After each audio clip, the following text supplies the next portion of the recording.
Witam Was, moi drodzy, bardzo serdecznie. Dziś sobie zdemontujemy lusterko, całe lusterko w samochodzie, tutaj minivanie Citroenie Berlingo HDI 2.0.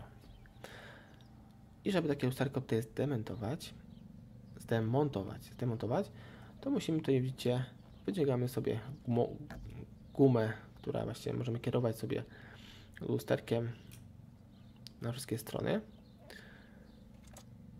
Następnie podważamy sobie obudowę. Jak widzicie, tu wystarczy nam śrubokręt płaski i torksy, które Wam za chwilę pokażę.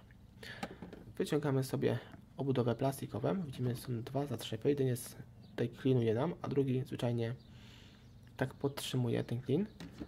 I teraz widzimy jedna, druga, trzecia śrubeczka torksowa, więc sobie je wszystkie odkręcamy.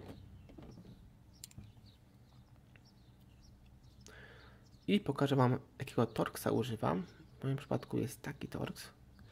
Wiadomo, że jeśli jest bardzo zbliżony, delikatny, mogą być luzy, może być troszkę więcej, ale jak Wam się tutaj przykręca, to jak najbardziej jest spoko. Odkręcamy sobie je wszystkie.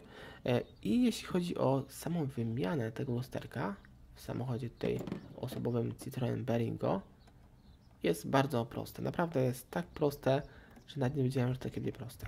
No, w Fiacie Punto drugiej generacji wydaje się autko banalnie proste, a jest znacznie trudniejsze demontaże, jeśli chodzi o wnętrze samochodu, niżeli w tym Citroenie Berlingo. Naprawdę samochód jest bardzo przejrzysty i prosto wykonany, jeśli chodzi o demontaże takich podstawowych rzeczy we wnętrzu samochodu. Tak samo żaróweczki, tak samo lampy. No, jeśli chodzi o przód lampę, to troszkę jest gorzej, ale tył lampa jest naprawdę szybciutko wymienna. W bezstresowy, bezproblemowy sposób. Przy odrobinie oczywiście chęci.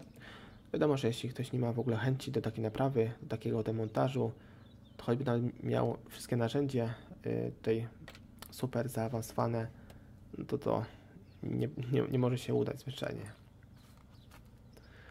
No i dobra, i teraz widzimy, że odkryliśmy wszystkie śrubeczki. Teraz wystarczy pchnąć na zewnątrz lusterko. No i tyle w temacie. Widzimy, już wszystko nam poprawnie się wyjęło.